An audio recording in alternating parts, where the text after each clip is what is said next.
Estamos en el tercer Congreso Virtual Internacional del Posgrado en Informática que se transmite desde la Universidad Mayor de San Andrés, La Paz, Bolivia. En esta oportunidad tenemos la participación del abogado Esteban Gómez desde el Ecuador. Le cedemos la palabra, abogado. Qué gusto, soy Esteban, soy de aquí de la ciudad de Quito, Ecuador. Estoy muy dichoso de poder formar parte de esta conferencia y quiero serles francos. Para empezar a hablar sobre los delitos informáticos, tenemos que ser conscientes que tenemos una sociedad con bastante falencia en conocimiento sobre la informática, sobre el mundo virtual. Y al tener estas deficiencias o estas faltas de conocimiento es donde incluso se pueden tener mayores riesgos.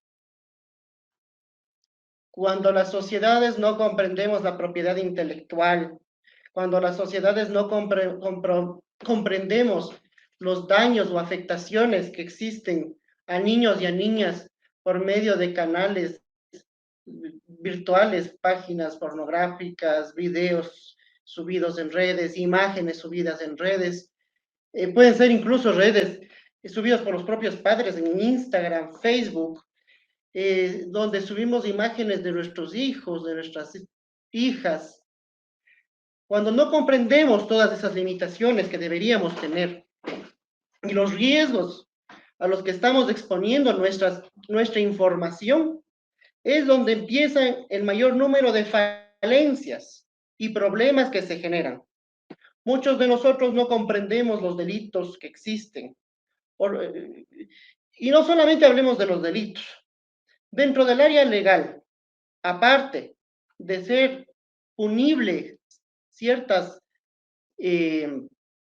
actividades, pues también lo son dentro del campo civil y administrativo.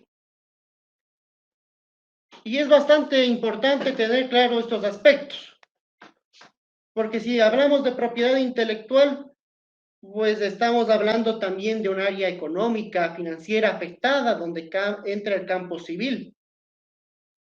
Si es que esta afectación se hace desde una empresa pública, estamos hablando de derecho público. Y también hablamos de derecho civil y de derecho laboral. En el momento en que es un empleado de la empresa el que está cometiendo estas actividades ilícitas. Y es entonces que yo he pedido la colaboración de un ingeniero en sistemas con una muy buena trayectoria para que me vaya asistiendo en el siguiente sentido. Boris, ¿qué tal? Buenas noches. Mira, Boris, estamos empezando el tema de los ciberdelitos, de los delitos informáticos. Y así, en grosso modo, quisiera que me expliques tú, ¿qué tan fácil crees tú que es que por error, omisión o con dolo, una persona cometa un delito informático, teniendo en cuenta que el dolo es la intención de querer causar daño? Buenas noches con todos. Gracias, Esteban. Gracias a la audiencia. A ver, es muy probable que una actividad ilícita para una organización medianamente grande a grande sea cometida desde el interior más que desde el exterior. ¿Por qué?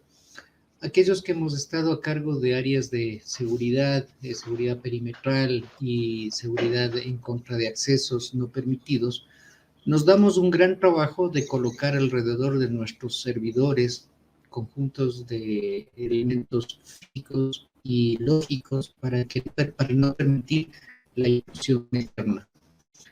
Pero un altísimo porcentaje de aquellos delitos informáticos o ilícitos informáticos que se suelen dar normalmente son cometidos por personas dentro de la organización, con personas que normalmente tienen accesos, claves y la confianza de sus superiores, que contando con que previnieron la parte externa, también tenían cubierto el frente interno.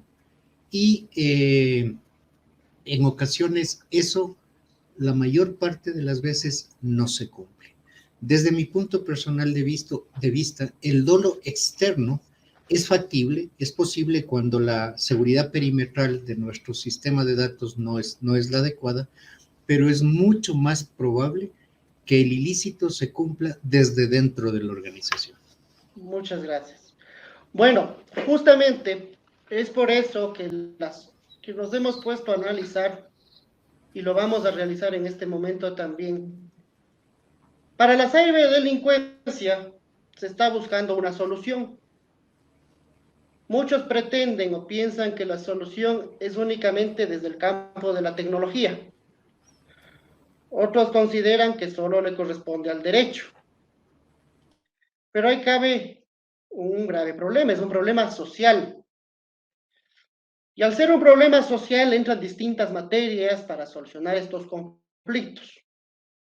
Por un lado tenemos unas soluciones tecnológicas para frenar la invasión de información, el uso abusivo de información, que debe ser sancionado, que debe ser regulado por los distintos estados, debe ser sancionado por los organismos internacionales y tiene que ser controlado desde la propia sociedad. Y lógicamente sí es muy importante que existan estos mecanismos tecnológicos. ¿Para qué? Por ejemplo, Facebook, Instagram, TikTok, que son medios masivos usados por las personas a diario, que transita un sinnúmero de información diaria, por hora. Entonces, esta información parece que sí existen formas tecnológicas de ir identificando el abuso. Un ejemplo muy claro, cuando uno sube una imagen desnuda, una imagen de un niño desnudo, desnuda, inmediatamente estas páginas de Instagram, Facebook, las bloquean automáticamente. Incluso bloquean cuentas. Es una forma, es un protocolo que tienen estas páginas sociales para precautelar y cuidar la información que en su sistema se encuentra transitando. Lo mismo hacen ahora muchas empresas con los famosos blockchain o cadenas de información. Todos sabemos que lo más valioso que tiene una empresa, lo más valioso que tenemos las personas, seamos naturales o personas jurídicas, públicas o privadas, es la información. La información de un banco, la información de un vuelo aéreo, de las grandes aerolíneas, de los grandes aeropuertos internacionales, la información de los gobiernos, de una empresa privada, nuestra propia información privada, de nuestras hijas, nuestros hijos, nuestro hogar, nuestros sistemas financieros, bancarios. Eso es lo más delicado que tenemos.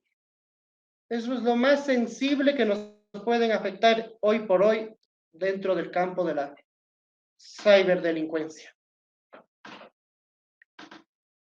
Es por eso que hoy por hoy ya se está buscando mejorar los protocolos de los blockchain, por ejemplo. Ahora las empresas tienen protocolos, tienen un personal efectivo encargado para eso. Ellos se encargan de cuidar los protocolos y observar que la información que se tiene no sufra de fugas. Y muchos de los casos, las empresas grandes no tienen, bueno, aparte de tener una oficina interna, cuentan con una empresa externa para que no existan más de este tipo de problemas, que se encargue de resguardar la información y que se evite lo mayor posible las vulneraciones. Vamos a continuar con las diapositivas. Bueno, la tecnología informática se resume en la creación, procesamiento, almacenamiento y transmisión de datos. Está presente en casi todos los campos de la vida moderna. Ahora bien, pues el Internet es un conjunto descentralizado de redes de comunicación interconectadas que utilizan la familia de protocolos TCP o IP, garantizando que las redes físicas heterogéneas que las componen funcionen como una red lógica, única de alcance mundial. Ahora pues, para que un delito sea delito, se necesitan varios componentes. Tiene que ser típico, antijurídico, punible, ¿no? No todas las actividades que hace un ser humano son delitos. Investigar no es un delito. Y ahí sí voy a necesitar nuevamente tu ayuda, Boris. Encantado, no te puedo servir. Mira, Boris, para hacer tu exposición que fue anterior a la mía, tuviste que haber investigado. Sí, por Entraste, me supuesto. imagino, al Internet. Sí. Sin intención, sin querer causar daño, forzaste, irrumpiste algún sistema para poder obtener esa información que no estaba para el público. No, definitivamente no. Yo busqué principalmente todo lo que es la experiencia de 30 años de profesional y luego en aquella información que yo sabía, primero era curada de su contenido, es decir, entré a sitios en donde la información tenía una cierta calificación de credibilidad, pero que era pública, ¿ya? Básicamente procuré obtener datos y generar algún tipo de análisis para obtener información de espacios públicos en los que había cierto nivel de seguridad de la información que estaba buscando. Entonces, como hemos visto, la actividad de Boris es una actividad, es una conducta que no entra dentro de la tipicidad, porque no ha cometido ningún delito. No es antijurídica, porque no va contra las leyes. No es culpable, porque no existe una pena que se le pueda, igual no es punible, porque al no demostrarse su culpabilidad y al no ser punible, no hay pena contra él. Pero ahora Boris, un ejemplo, es un investigador empedernido y que le encanta demostrar incluso las falencias de las redes sociales, de los sistemas bancarios, de los sistemas de una empresa de contabilidad, por ejemplo. Y Boris dice, no, esta empresa de contabilidad aparentemente tiene un sistema muy frágil. Y voy a ingresar en el sistema de ellos. Y Boris, sin autorización alguna, ingresa en el sistema. Boris ya está cometiendo una conducta ilegal, porque es un sistema que aparentemente está franqueado, pero tiene falencias. ¿Es posible esto, Boris? Sí, es posible. Pero ahí definitivamente el accionar, en este caso de mi persona, si yo lo hiciera, estaría incurriendo en un hecho que es clarísimo. Estoy accediendo a algo que no me compete, que es confidencial, en el que estoy incurriendo, metiéndome dentro de él para obtener datos o información. Ahora, tienen que tomar en cuenta una cosa. Y yo saco también de mi experiencia. Hace muchos años atrás, cuando yo era director de sistemas de una universidad muy conocida en Quito, un amigo técnico ruso vino a mi oficina y me dijo, mira Boris, yo tengo una empresa que hace hackeo ético. ¿Qué es el hackeo ético? El hackeo ético es con permisos, con firmas, con todo, poder tratar de irrumpir en tus sistemas, burlando tus sistemas de seguridad. Y bueno, yo tenía de alguna manera una cierta seguridad de que eso no iba a ser posible porque se había invertido incluso una gran cantidad de dinero y recursos humanos y técnicos para evitarlo. Y en 5 minutos, desde una máquina de un laboratorio que se supone no tenía conexión con mis servidores, ingresó a un sistema muy frágil de mi institución. Tanto lo hizo, no hizo daño, por supuesto, estando yo presente, pero se disparó una alarma muy fuerte en la institución y se mejoró los sistemas y obviamente se le contrató para que nos diga cómo no podían hacerlo otras personas tal como él lo hizo. Eso es lo interesante de estas personas. Mira, dentro de los sujetos activos del delito, no todos son malos, podríamos pensarlo así. Bueno, entendamos lo siguiente. El sujeto activo es aquella persona que comete el hecho ilícito o el acto ilícito. En este caso estamos hablando de una persona con el conocimiento suficiente, incluso para demostrar lo frágil que puede ser la protección de estos eh, sistemas. Y estamos teniendo un ejemplo muy claro de cómo estamos expuestos a ataques por parte de la ciberdelincuencia. Es sumamente sencillo que un ciberdelincuente nos ataque y nos afecte. Y asimismo, como cuando hacemos con nuestra casa, le ponemos protección, ponemos una puerta de hierro, candados, ponemos alarmas, contratamos guardias de seguridad, un sistema, procuramos tener lo más seguro posible. Lo mismo pasa con nuestra información.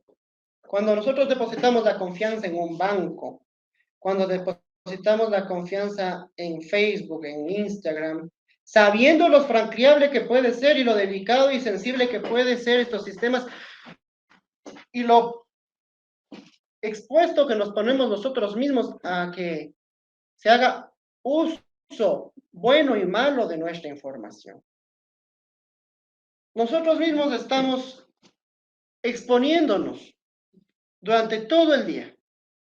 En el momento en que abrimos una cuenta bancaria y que a nuestro patrono, a la persona que nos ha contratado, le solicitamos que nuestro sueldo mensualmente sea depositado en esa cuenta, ya nos estamos exponiendo.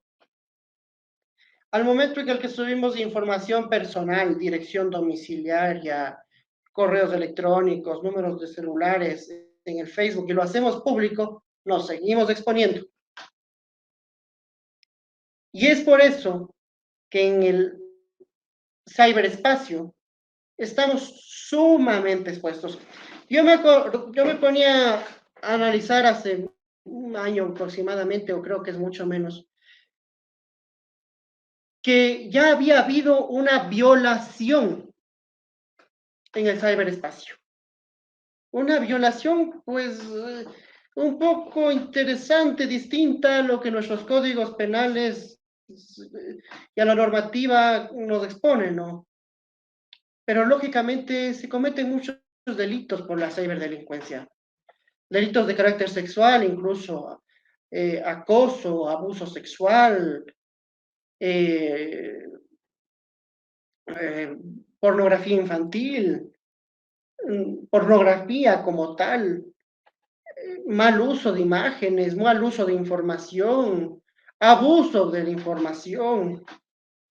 Todo esto nos afecta al día. Y en este sentido, los, los abogados necesitamos mucho del apoyo de los conocedores en la informática. Los jueces, los fiscales, los abogados en el libre ejercicio, los bancos necesitan mucho de un departamento de informática. Y mira, Boris, te comento que aquí en el Ecuador no existe un juez especializado en ciberdelincuencia.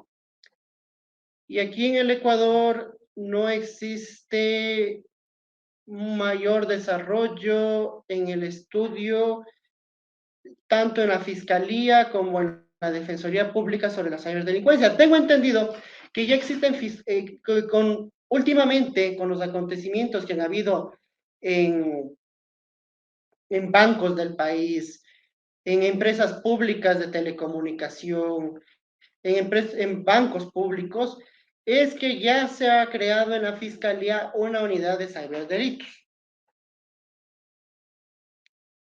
Me imagino y espero realmente que se haya capacitado lo mejor posible a esas personas. Pero yo no conozco de un departamento de ingenieros informáticos, de peritos especiales, ¿no? Que estén como planta fija de la Fiscalía y de la Función Judicial, que es el ente que el Estado ha asignado para administrar justicia, que colaboren en este sentido. Existen sí peritos externos, pero ¿qué tan importante consideras tú, Boris, que como estábamos viendo, una empresa privada debe tener, ¿no?, alguien que ayude a regular y a controlar que la fuga de información no se dé esos hechos? Ahora en el campo público, en el campo de la justicia, ¿qué tan relevante consideras tú que esto debería serlo? Bueno, absolutamente relevante, dado que igual en la administración de justicia y en todos los organismos públicos hay una cantidad infinita de información, ya estamos hablando de datos personales, estamos hablando de datos bancarios, estamos hablando de datos contractuales, etcétera, etcétera, que en algún momento dado podrían ser vulnerados y mal utilizados, como por ejemplo en lo que sería espionaje industrial, o podría ser descarga de valores de una cuenta para cargar la otra, bueno, etcétera, etcétera. Y en cuanto a la parte gubernamental, nuestros datos están expuestos a que conozcan mi estado civil, mi estado bancario, la información de dónde vivo, etcétera, etcétera. Entonces, ¿qué tan factible y qué tan necesario? Obviamente es necesario, pero con todo respeto para la audiencia, me voy a permitir mencionar algo que lo dije en mi exposición previa, ¿ya? Esto no es de ahora. Los delitos informáticos no es algo que están sucediendo apenas 2 o 3 meses atrás. Esto sucede mucho tiempo atrás. Desde que hubo un ¿Sabes tú, primer... Boris, que esto viene sucediendo desde la década de los 70? Mira tú, date Es muy cuenta, son probable. 52 años aproximadamente que esto ha venido ya sucediendo. Tal es así que en el año 2001 ya existe la Convención de Budapest. Y del 2001 para acá es que muchos países todavía no, Uruguay, por ejemplo, Uruguay todavía no ha suscrito este convenio internacional. Es un país hermano aquí de Latinoamérica. Y hay muchos países que no han suscrito este convenio. Ecuador no lo suscribió hace no hace mucho tiempo, pero Ecuador todavía tiene muchas falencias. Por ejemplo, la ley de datos públicos es una ley nueva en el Ecuador. Aún no existe la superintendencia que se iba a crear en ese sentido. O sea, todavía el Estado no está estructurado para poder controlar la información de datos públicos y privados de las personas. Y así como tú nos estás comentando, Boris, esto no es algo tan nuevo. Muchas personas, hoy día nomás comentaba yo con unos jueces aquí, me decían, mire, es que eso del delito informático y de unir la informática con la área del derecho es algo totalmente nuevo. Es algo que acaba de existir en el 2022 cuando todos somos conscientes de que esto ya es un problema social de varios años atrás, de varias latas atrás. Mira, estaba yo revisando que entre los delitos contra la privacidad personal, que son los delitos de violación a la intimidad, tenemos entre ellos, a veces pensamos que delitos contra la privacidad personal es ver a alguien desnudo o desnuda, es ver imágenes privadas de alguna persona, pero no necesariamente es eso. Es sobre las ideas y creencias en general, por ejemplo, creencias religiosas que tiene Boris, las creencias religiosas que tiene el público en general. Eso nos pertenece a nosotros, eso no tiene por qué estar en boca de todos. La vida amorosa y sexual, por ejemplo. Me peleo, voy a ser muy franco y espero me sepan disculpar si es que hiero sus utilidades, pero mira, muchas parejas hoy por hoy se pelean con el enamorado o la enamorada. A los 2 o 3 días en las páginas pornográficas tenemos 20, 10 fotos desnudas de la chica o el chico, con un montón de comentarios, buscando ¿qué? Causar un daño, una afectación a la persona. Y lamentablemente nuestra sociedad ha colaborado y ayudado para que estos hechos sean fáciles. El novio que sube un montón de fotos de una chica en una red social, eso se divulga en fracciones de segundos. más rápido. Eso pasó aquí en Ecuador, por ejemplo, en Ambato, una candidata a reina de Ambato, ya había ganado, ya era reina de una ciudad que es aquí Ambato, se pelea con el enamorado. A los 2, 3 días, en las redes sociales, habían videos de la chica sexuales, fotografías de la chica desnuda y videos sexuales de ella con la pareja, que ya estaban circulando por toda la red social. En una ciudad tan conservadora, en un país tan conservador como el nuestro, tan tradicional como el nuestro, machista incluso, la reputación de esta persona, que era una figura ya pública, se vio sumamente afectada. Y su trabajo también. Entonces las autoridades del gas municipal le pidieron que dé un paso al costado, que renuncie. Entonces la chica no solamente que fue expuesta, sino que además lo que ella pensaba que tenía le habían solicitado que se retire. O sea, mira, tú eres una mala imagen para el municipio, tú eres una mala imagen para la ciudad, por favor, retírate. Entonces la persona no solamente que fue vulnerada en su área sexual, en su área humana, en su área íntima, sino que además en su área laboral, en su entorno de trabajo, con sus compañeros, con sus jefes, en el área social con quien ella venía trabajando y le dijeron, ¿sabes qué? Te tachamos por esto, da un paso al costado y retírate. Pero hubo una fundación en aquella época que le dijo, mira, no tengas miedo, nosotros te apoyamos, quédate. Vamos a marchar ante el municipio, nos vamos a plantar y vamos a exigir que se respete. Tú fuiste elegida por un año y por un año te quedas. Y toda la labor social que tú quieras hacer va a ser respaldada por nosotros.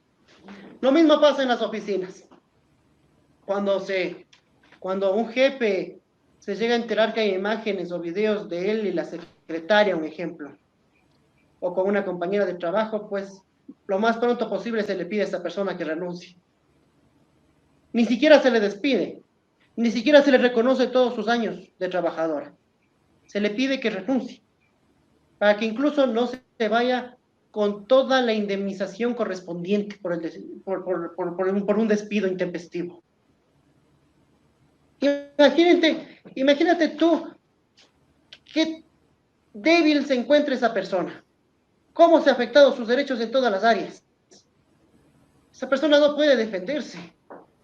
Y lógicamente con toda esa presión social, lo que termina haciendo es renunciar, quedarse sin trabajo.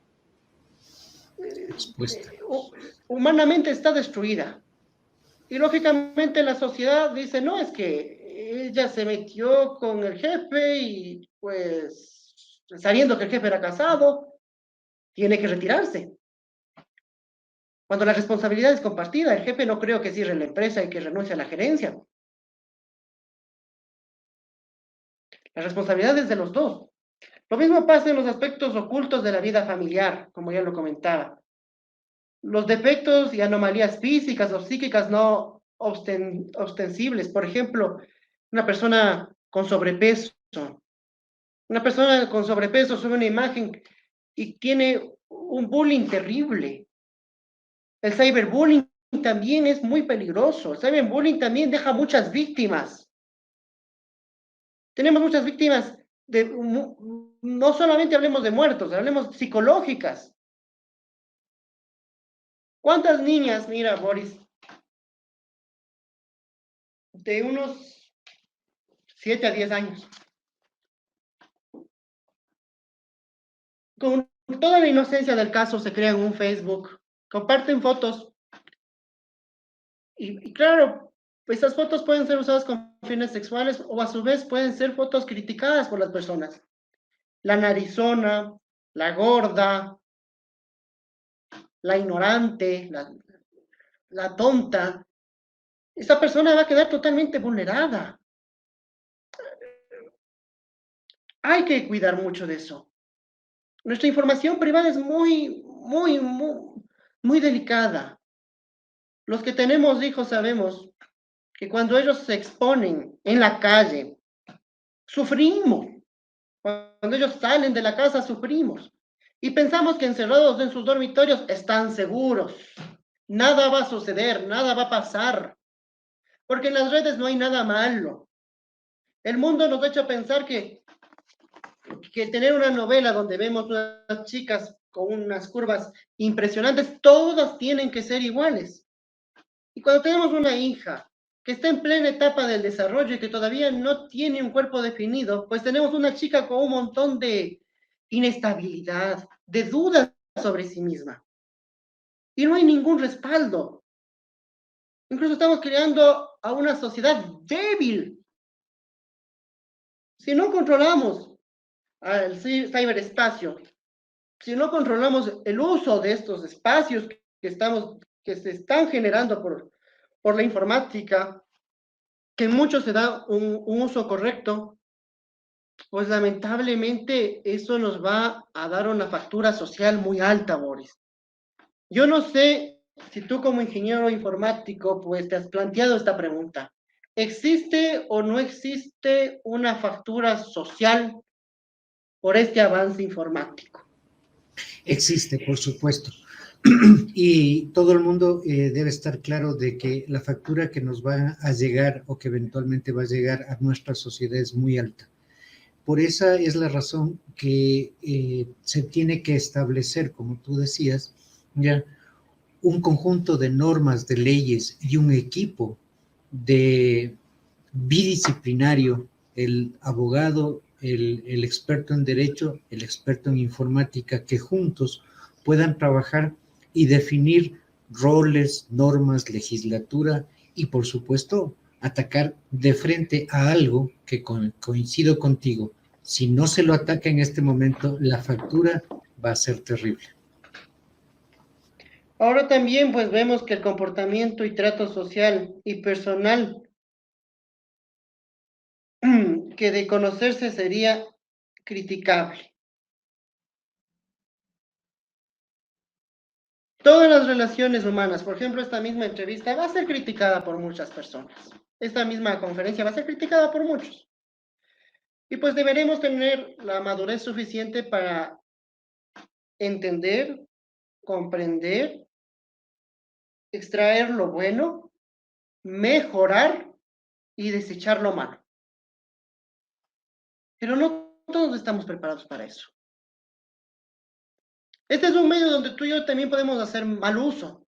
Estamos siendo privilegiados, tenemos un público en común que nos está escuchando, podemos meter aquí información basura. Voy a ser franco, información basura. A nadie le va a servir eso, pero podemos estar queriendo lavar mentes. Y ahí es cuando las personas deberán entender y descifrar qué información es buena y qué información es mala, qué información desechar y qué información absorber. No todo está ya cernido, no todo ya está pulido. Tenemos un privilegio, nos están escuchando. Y espero que el público en general sepa acoger lo bueno, desechar lo malo y comprender que estos espacios son muy frágiles, muy complicados. Por eso mismo es la responsabilidad que tenemos los ingenieros de informática, los abogados, los psicólogos, los sociólogos, en actuar con ética, actuar con responsabilidad. Porque como vemos, y aquí me voy a detener un poco en la lámina para poder continuar, Boris, que ya el Consejo Europeo en el convenio de Budapest, como lo mencionaba, define el delito de la siguiente manera en el área de informática. Los actos dirigidos contra la confidencialidad, la integridad y la disponibilidad de la información y de los sistemas informáticos, redes y datos informáticos, así como el abuso de dichos sistemas, redes y datos. Miren, no hemos hecho nada más que ir entendiendo desde lo práctico lo que ya está en leyes, lo que ya está en un convenio internacional, y lo que ya está aplicado en muchos de nuestros países. Pero se ha avanzado lo suficiente. Yo creo que hay mucho trecho todavía.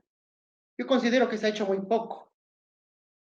Y eso también es bueno, ¿no? Que haya bastante que hacer. Pero debemos ser conscientes que es un trabajo día a día. Ahora vamos a ver unas características así a grosso modo. Vamos a ver. Son conductas criminógenas de cuello blanco, en tanto que solo determinado número de personas con ciertos conocimientos técnicos pueden llegar a cometerlas. Más o menos por los 70, Boris, pensaban que esto era delitos cometidos por, voy a usar una palabra que a algunos les va a parecer grosera, nerds, decían. Hay muchos libros de tratadistas en derecho que dicen, en los años, décadas de los 70, los nerds eran aquellas personas que podían acceder. Personas que se consideraban que tenían grandes conocimientos. Ahora se entiende que no se necesita tener un mayor conocimiento para poder franquear o para poder hacer daño en el ciberespacio. Mira, Boris, con saber capturar una imagen y con saber difundirla, más que suficiente. Y eso no es ciencia. Eso no es que se necesita pasar por la universidad o se necesita quemarse las pestañas para poder comprender cómo hacer eso. Ahora también vamos a ver que son acciones ocupacionales, en cuanto que muchas veces se realizan cuando el sujeto se halla trabajando. Lo que tú mismo me decías, Boris, las personas de una empresa son las que más cerca están para poder franquear, para poder dañar la imagen de una empresa, volverla vulnerable. Y mira, Boris, algo que está pasando últimamente, y aquí no, en el Ecuador todavía no se da mucho, no en todas al menos, tal vez en las grandes empresas, pero no en las medianas ni en las pequeñas. La información de las grandes, medianas y pequeñas es igual de importante. No hay que menospreciar a ninguna. Entonces, cuando un trabajador entra a una empresa, es necesario que él se obligue a no difundir ni hacer mal uso de esta información. Con las respectivas penalidades, Boris, mira, como les comentaba desde un principio, las penalidades no solamente entran al campo del delito, del derecho penal. Hay penalidades civiles, hay penalidades del campo administrativo, una sanción administrativa, una investigación, un sumario previo a la propia sanción, ¿no? Que son parte del derecho. No todo se va al área penal. Porque también hay que comprender algo, que el área penal es de última ratio. Es lo último que se debe hacer, es lo último que se debe utilizar. No debemos pensar que lo primero que se está haciendo una infracción dentro del ciberespacio tiene que irse directo a la ciberdelincuencia o que tiene que ser sancionado directamente por un juez penal o por un tribunal penal. No, no hace falta. Incluso el derecho lo que busca es que sea la última opción. Es preferible, entonces, pensar que puede entrar primero por un área civil o por un área administrativa, de ser el caso. Una sanción interna dentro de la empresa, con protocolos. La empresa necesita tener protocolos y reglamentos claros para que el trabajador, y eso debe estar muy bien difundido para todos los trabajadores.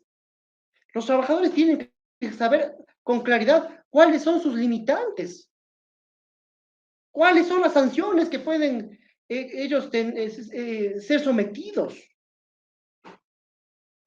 Muchos dirán, es que la sanción más grande es perder el trabajo.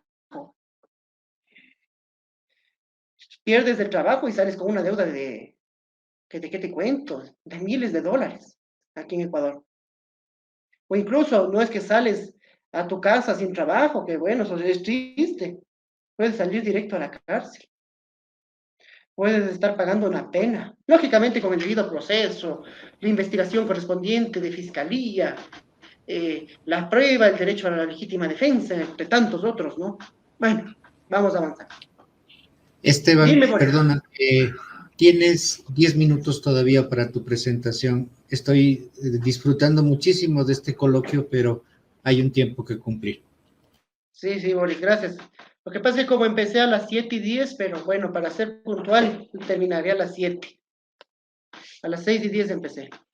A ver, bueno, son acciones de oportunidad en cuanto que se aprovecha una ocasión creada o altamente intensificada en el mundo de funciones y organizaciones del sistema tecnológico y económico, como ya lo habíamos visto. Provocan serias pérdidas económicas, ya que casi siempre producen beneficios de más de 5 cifras a aquellos que los realizan. Características principales 2. Son delitos difíciles de demostrar, ya que en muchos casos es complicado encontrar las pruebas. Es complicado. Es complicado ver de qué IP salió, o podemos saber de qué IP salió, pero no sabemos quién usó, quién hizo mal uso, ¿no? En una empresa mediana, de 100 trabajadores. Esteban buscó la hora apropiada para hacer mal uso de la computadora de Pedro. Se demuestra que la computadora es de Pedro. Entonces Pedro hizo mal uso. Entrarán los peritos forenses correspondientes, ¿no? Incluso entrará hasta el dactiloscópico para ver cuáles fueron las huellas sobre la computadora, la persona que hizo uso. Pero la computadora seguramente será ya utilizada nuevamente por el dueño varias veces. Y no solo por el dueño, sino por el resto de compañeros, incluso por el mismo informático. Entonces es muy complicado. Son actos que pueden llevarse a cabo de forma rápida y sencilla. En ocasiones, estos delitos pueden cometerse en cuestión de segundos, utilizando solo un equipo informático y sin estar presente físicamente en el lugar de los hechos. Ciberespacio. No es necesario un espacio físico para cometer estos actos ilícitos. Los delitos informáticos tienden a proliferar y evolucionar, lo que complica aún más la identificación y persecución de los mismos. Por el momento siguen siendo ilícitos, impunes y de manera manifiesta ante la ley. Incluso muchas de las personas que han sido vulnerados prefieren no denunciar estos actos ilícitos. A veces pasan por alto, pero no se dan cuenta la afectación grave que es sumada a todo esto. Todo esto es una afectación que a la larga, como decíamos con Boris, va a pasar una cuenta sumamente alta. Los tipos de delitos informáticos, ya lo veníamos viendo más o menos. Delitos contra la confidencialidad, integridad y disponibilidad de los datos de sistemas informáticos, acceso ilícito a los sistemas informáticos, interceptación ilícita de datos informáticos. Yo le paso a Boris una información privada que necesito de la empresa, me la hackean, me la craquean y me sacan la información nunca llega a Boris, o si llega, llega dañada, alterada, las cifras que llegan a Boris no son las correctas, la empresa puede quebrar por esos datos, la empresa puede vulnerarse por ese tipo de información errónea. En un sistema aéreo, una interceptación de datos o de información es, pero criminal, puede ocasionar grandes catástrofes, grandes problemas. Abuso de dispositivos que facilitan la comisión de delitos. Interferencia en el funcionamiento de un sistema informático. Vamos a ver los delitos informáticos. Tenemos la falsificación informática mediante la introducción, borrado o supresión de datos informáticos. El fraude informático mediante la introducción, alteración, borrado de datos informáticos o la interferencia en el sistema informático.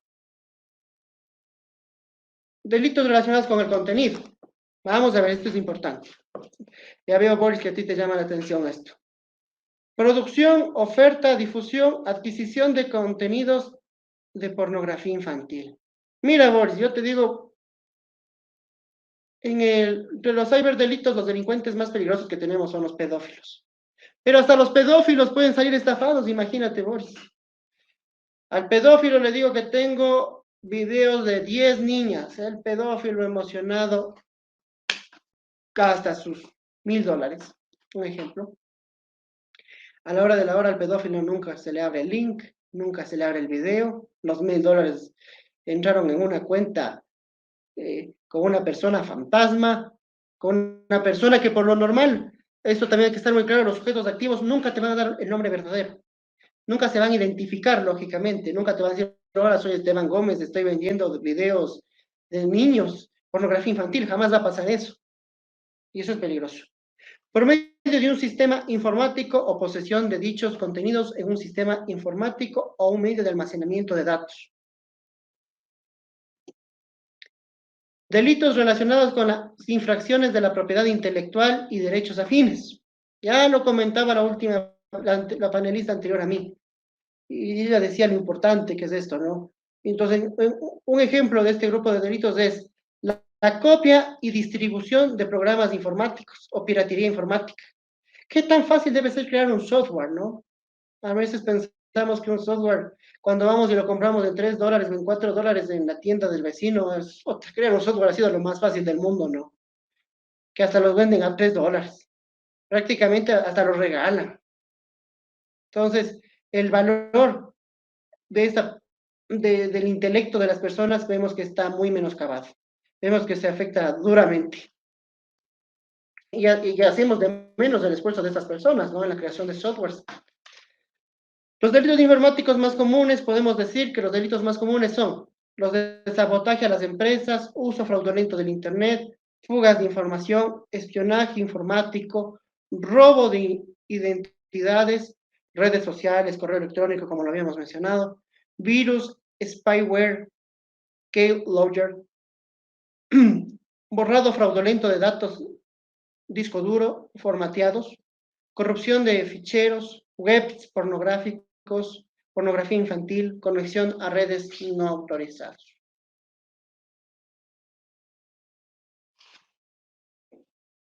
Por el tiempo, lamentablemente me va a tocar despedirme. El resto de las diapositivas ya lo hemos ido mencionando. Hemos hablado de los sujetos activos. Ahora, los sujetos pasivos normalmente son personas vulneradas, muy vulnerables. Tenemos a los niños, Boris, y al resto del quórum. Les cuento que los niños son personas que confían mucho y que les gusta buscar la aceptación del público. Entonces, al tener estas características, los niños son un grupo pasivo que el sujeto activo busca y que puede causar mucho daño. Asimismo, son las personas que no tenemos mucho conocimiento en informática. Esteban Gómez, a mí me llegó la semana pasada un mensaje spam en el que me decía que había una persona que no sabía, que ya se estaba muriendo y que no sabía a quién heredar una herencia aproximadamente en $1.000.000. Y que quería dejarme $1.000.000 a mí. Que por favor le pase los datos de mi cuenta bancaria, mis datos personales. Y en fin, pues Boris, yo me emocioné, estaba listo para mandar los datos, dije, bueno, $1.000.000 me va a sacar de esta situación por la que estoy pasando. Y pues nada, casi salgo estafado. Fue mi esposa la que con una buena jaloneada me hizo entender que estaba yendo a ser estafado. Eso es un ejemplo un poco risorio, ¿no? Hay que tener mucho cuidado. Ya hemos visto los sujetos pasivos son las empresas, porque ponen mucha información y mucha confianza en sus trabajadores. El sector público en sus empleados. Las personas al rato de subir nuestra información a las redes sociales somos sujetos pasivos. Y pues ya hemos visto las sanciones tanto civiles, administrativas y penales que pueden haber. Te agradezco, Boris, les agradezco esta oportunidad que me han dado, a los anfitriones, al quórum presente por la atención prestada, y estoy a las órdenes para las preguntas respectivas.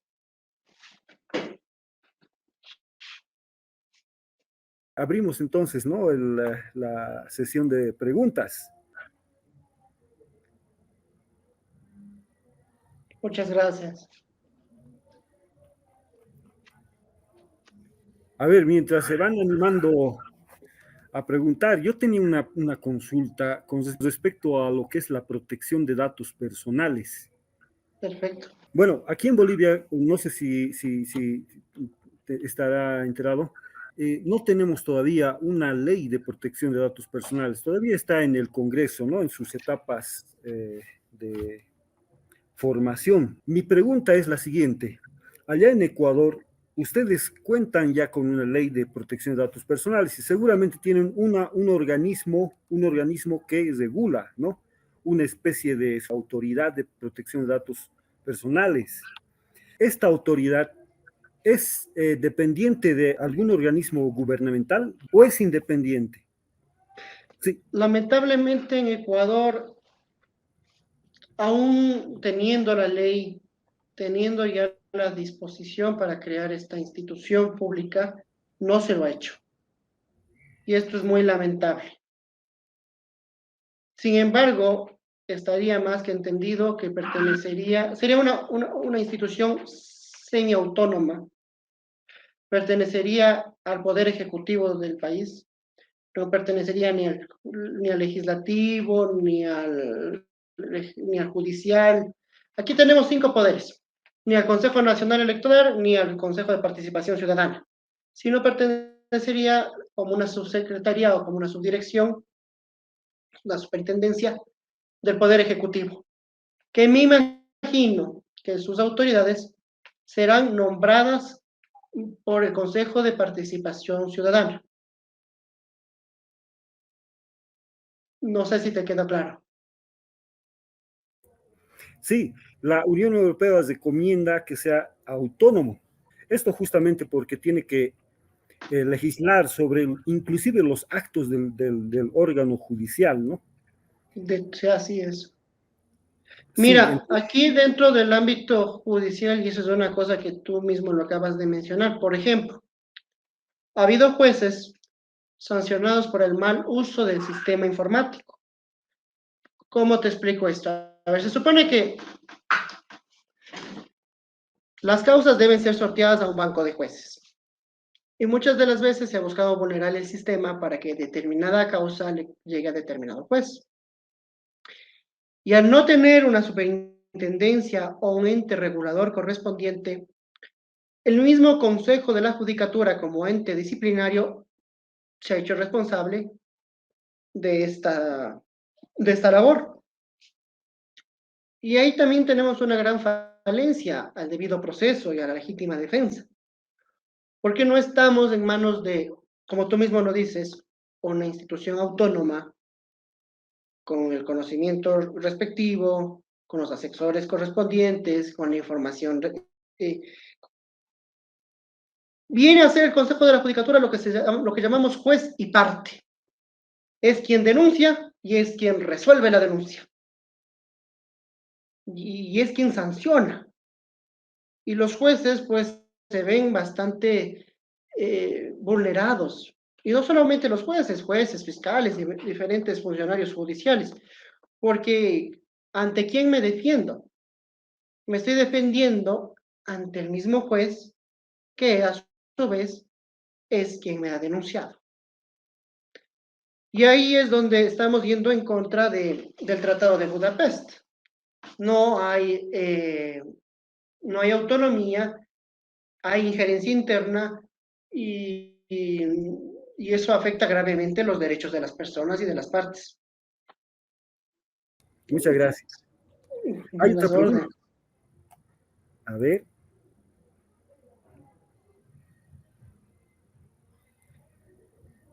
Bueno, las noticias falsas, las fake news, depende la intención, depende el daño ocasionado, porque como conversábamos hace un momento, pueden caer en una estafa, pueden caer una fake news a unos niños, por ejemplo, o a unas chicas, les dicen, esta es una Bienvenidos a la escuela de modelaje. Ingresen, manden las imágenes. Es falso. Pero ¿cuál es la intención real? ¿Cuál es el daño real?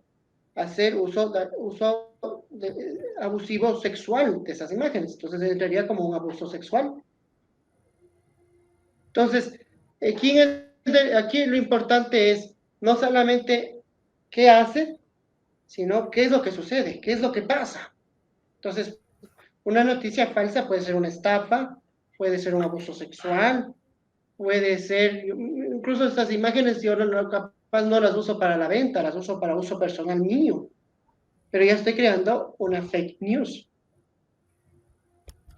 Muchas gracias, Esteban. A las Y bueno, órdenes, pues, muchísimas gracias.